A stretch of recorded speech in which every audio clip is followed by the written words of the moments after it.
Hello. So in this video, we will see what is generative AI and the basics of generative AI.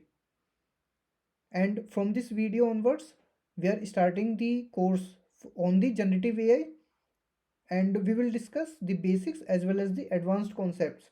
Like we will discuss the large language models, we will discuss about the OpenAI APIs and LangChain embeddings. So we will learn all these things in this course, and we will also see the Llama index and the open source LLM models, and at last we will create the end-to-end project also using these generative AI techniques. So if you are keen to learn the generative AI or to become a prompt engineer, so I would suggest you to subscribe the channel and keep the notification enabled, so that whenever a new video I upload a new video, so that you can be notified and you would watch that video as soon as possible. So let's start this particular video on generative AI now. So in this video we will discuss these topics. So first we will see the basics of AI. So what is artificial intelligence, and we'll see the basics also. And after that we'll see machine learning, deep learning and generative AI, and what is what is the relation among all of these, and we will establish the relation, and we will see how these are connected to each other. Then we will see the types of models which we generally use in deep learning. So we will learn about those as well. Then we will see the capabilities of generative models. So one of the type of models in deep learning we use is generative model. So we will see the capabilities and the functionalities or the features of generative models. Then after that we will see the models which are present in generative AI.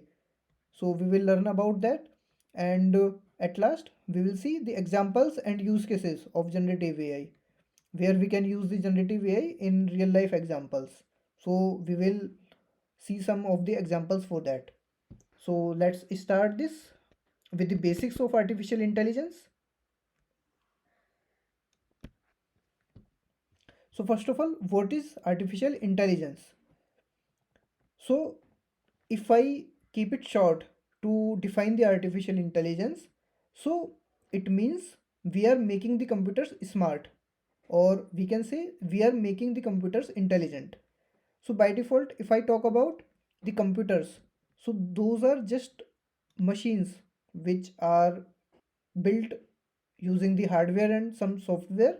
So naturally, or the by default, they are a dumb machine, dumb piece of software or dumb piece of hardware, but we are making them intelligent artificially. So the keyword here is artificially. So because we are making them artificially intelligent, so that's why we call this artificial intelligence. Okay, now, so you have understood that we are making them intelligent, and we can make them intelligent in several ways. Using several ways we can make them intelligent. Out of all those ways, one of the way is machine learning. Now you would ask, what is machine learning?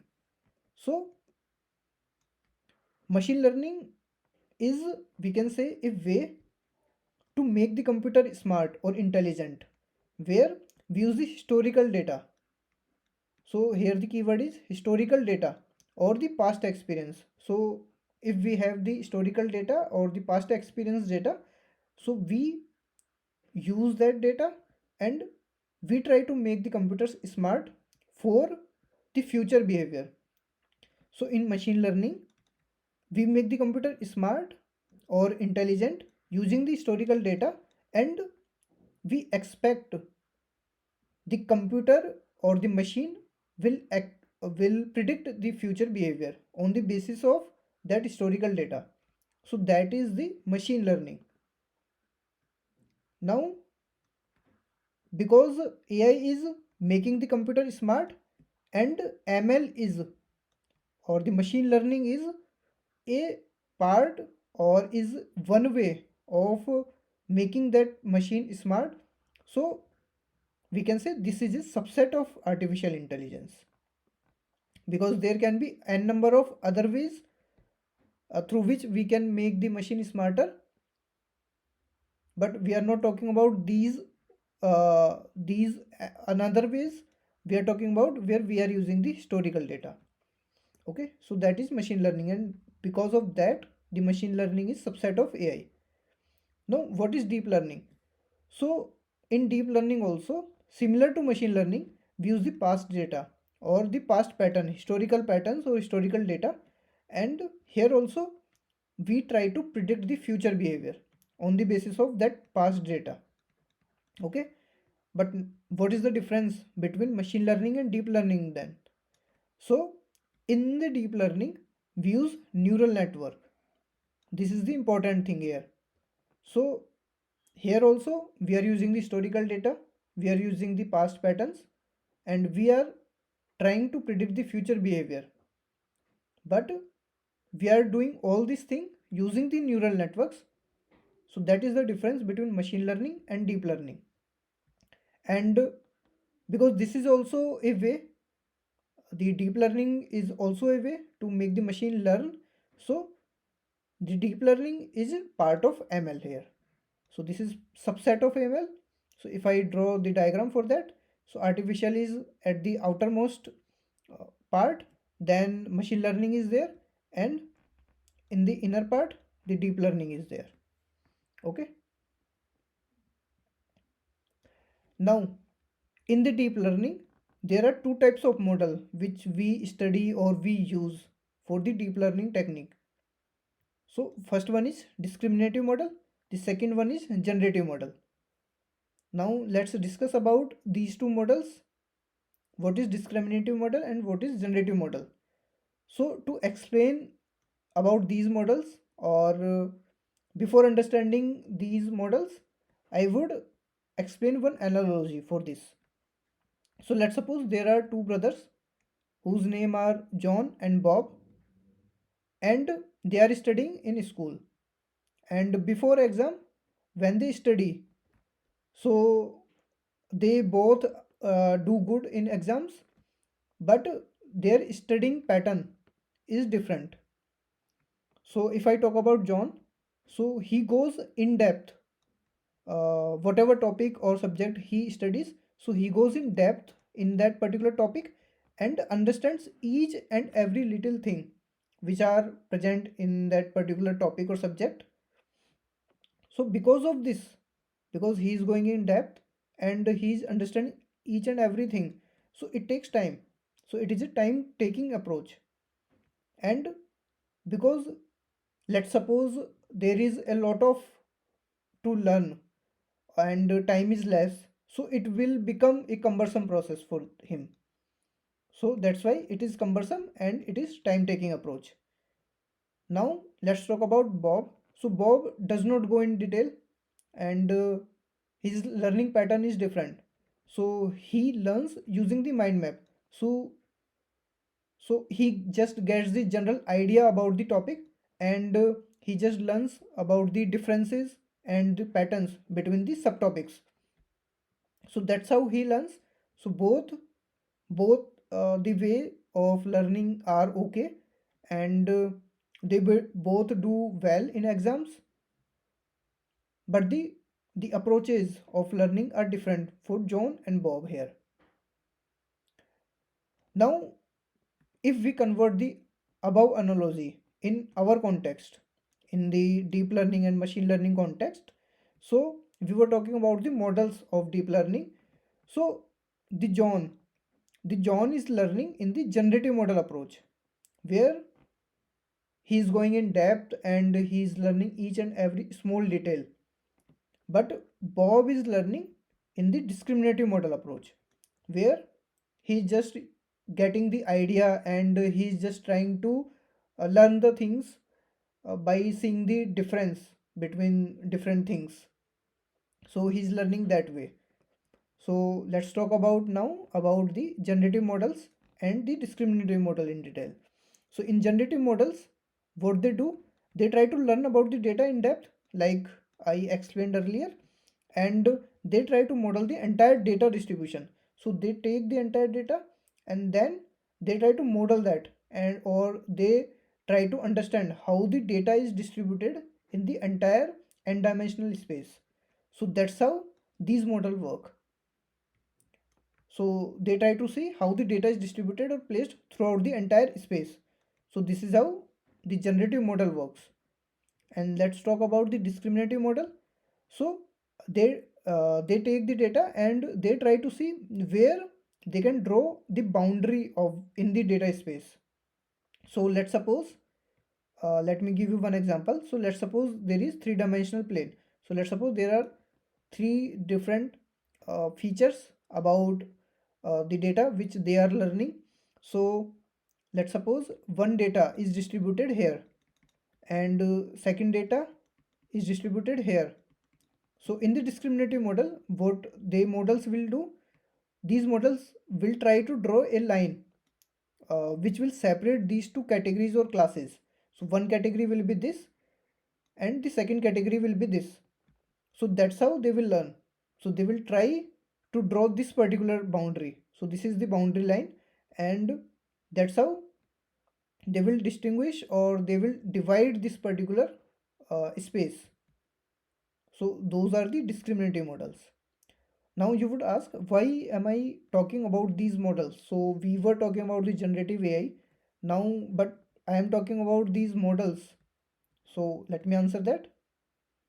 So we are talking about these generative models and discriminative models because generative models are based on generative AI. So that's where the generative AI comes into picture because the models, these generative models are based on generative AI. So now if I ask you, in this particular diagram where we had seen that artificial intelligence was at the outermost part in this diagram, inside that machine learning was there because this was one of the way to make the machines smart. So that's why it was the subset of artificial intelligence. And the deep learning, in the deep learning we were using the neural network to make the machine smart or intelligent. So if I want to fit in the generative AI, so what do you think where it would fit in?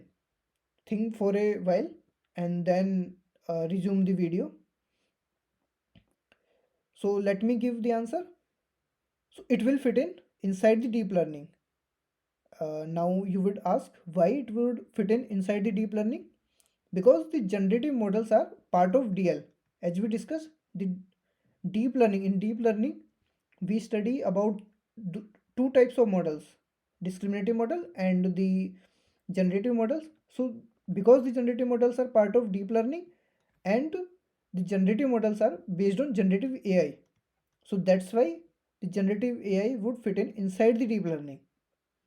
So I guess you would have understood this, why we have this generative AI inside the deep learning. Now let's discuss about the capabilities or properties of generative models. So as we had already discussed that these generative models learn in depth by going in depth. So they take the data and they learn in depth and they try to understand how the entire data is distributed in the n-dimensional space.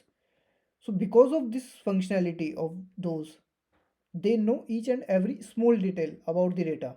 So that's why if we give them some task related to generating any new data, so they would like they that task would be easier for the generative models because they know each and every small detail also. So because of this feature, because of this in-depth learning, they can generate new data. Okay, so this is one of the functionality of generative models. And the second, not the functionality but it can be considered as drawback, that the learning process is costly and time taking, like we had seen in the analogy where John was taking time and it was very cumbersome because he has to learn a lot and in depth actually. So because of that it was time taking. So same is the case with generative models, where because it has to learn, it has to go in depth and learn each and every small thing. So that's why it is time taking and it is costly. So what is the meaning of costly here? So in terms of, it is in terms of the computational cost. So computationally it will be costly.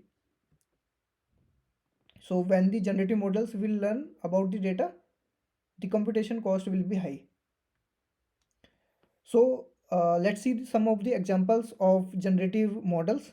So one is the GPT. You would have heard about GPT. So GPT is model which is behind the chat GPT. So ChatGPT uses this GPT 3.5 or GPT 4 model behind it, and whose full form is generative pre-trained transformer. So here you can see the generative is there. G means generative. So this is because it is based on generative models. So that's why generative is there. Other examples of generative models are Llama 2 or Palm or Gemini. So these are the models trained by Google, and this is trained by Meta. So this is trained by Meta, which is earlier Facebook, and this is trained by Google. So these are the examples of generative models. We have seen that generative models can generate new type of data. This is the functionality of generative models. Now you would ask, what type of data we can generate using these models? So we can generate text, we can generate audio, video, or we can even generate images. So I think most of the things are covered if we combine these four categories. So these all we need actually. So using the generative models, we can generate text, audio, video, and image. So before moving forward, till now, you must have understood that what is AI, ML, DL, and generative AI and how they are related to each other. So you would have understood using the diagram and why ML is inside AI and why DL is inside machine learning, and same for generative AI is inside deep learning. So you would have understood that also, the why part also. Now the second thing also, why ChatGPT training is costly so much. So you must have heard about that the ChatGPT is trained uh, with a huge cost, and it is costly. Because of that we cannot train, only the big companies can train. So you must have heard about this. So now I guess you would have answered that why is it so costly.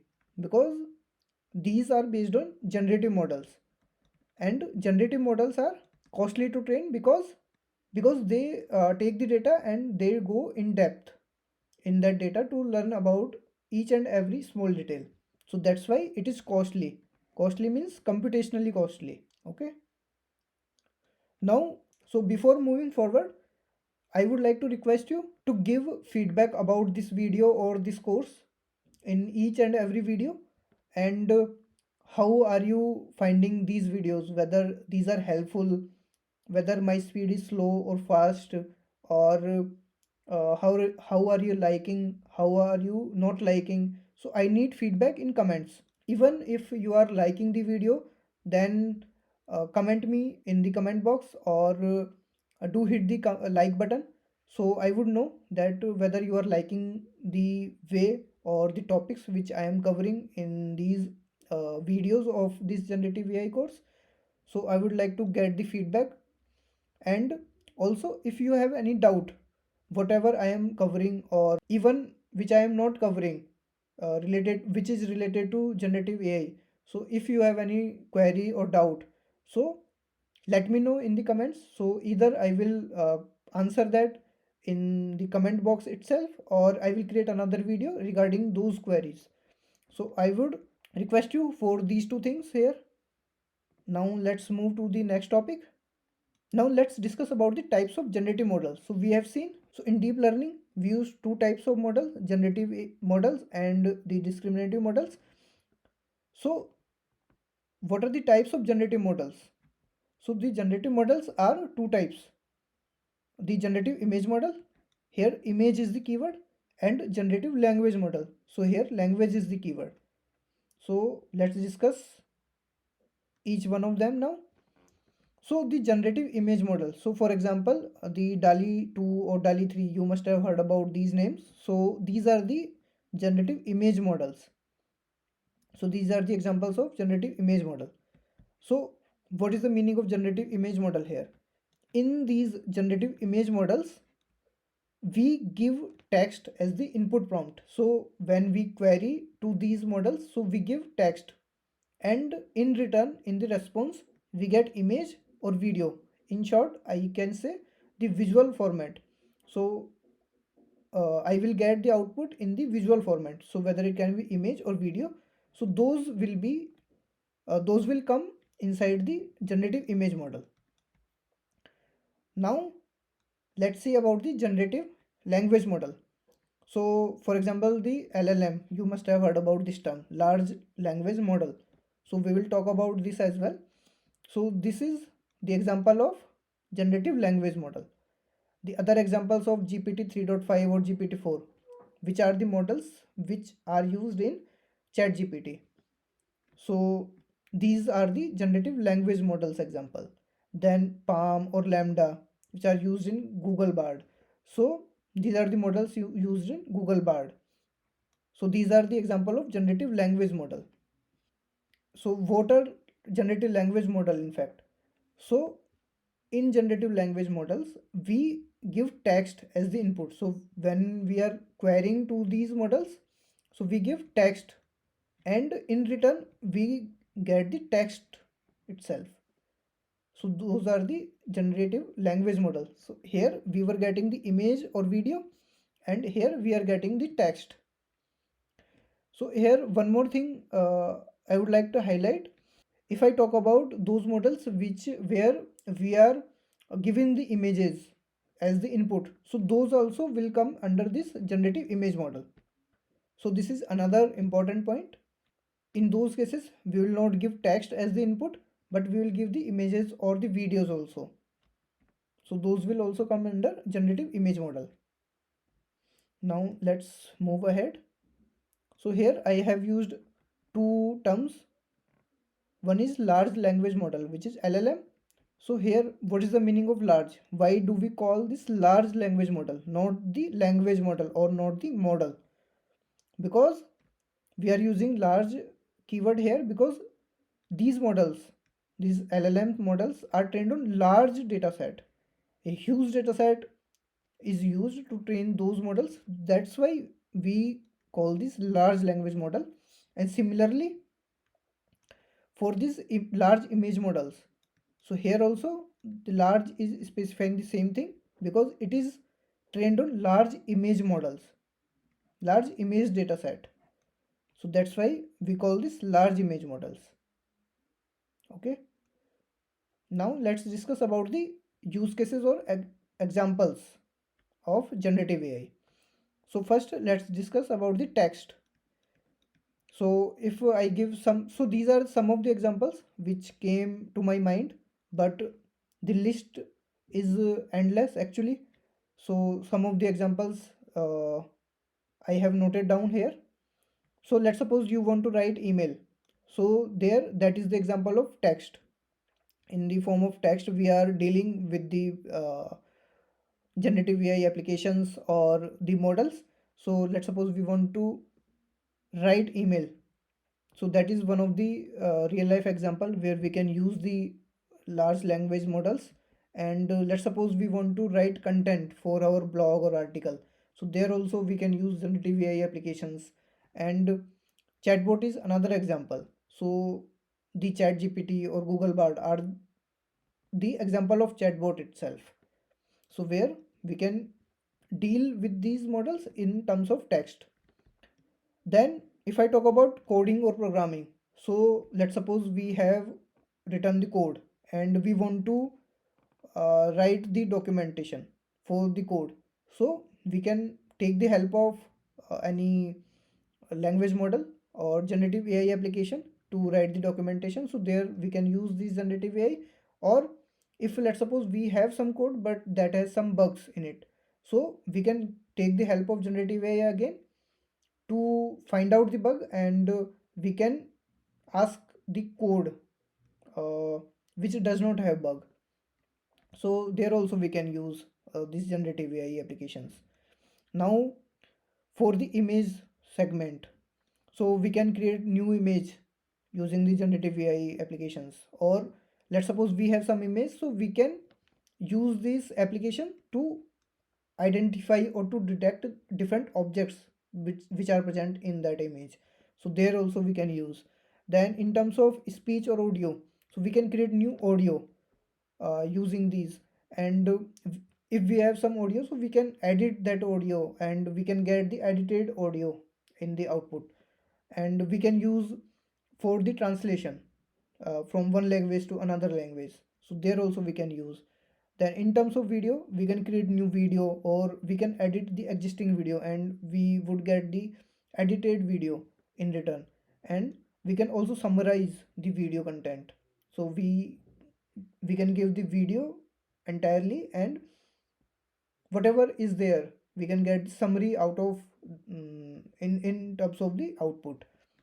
And as I said, these are couple of examples, these are not the full list, so the list can be endless. So that's all for this generative AI or the basis of generative AI. And let me know in comments how did you find the video, or what would you like to learn in the next videos, or what is the most thing you want to learn first in order to become a prompt engineer, or you want, if you want to become proficient in generative AI. So let me know in comments. And if you have any doubt regarding anything, so let me know those as well in comments. And do not forget to subscribe the channel. And as always, keep learning and keep supporting. See you in the another video.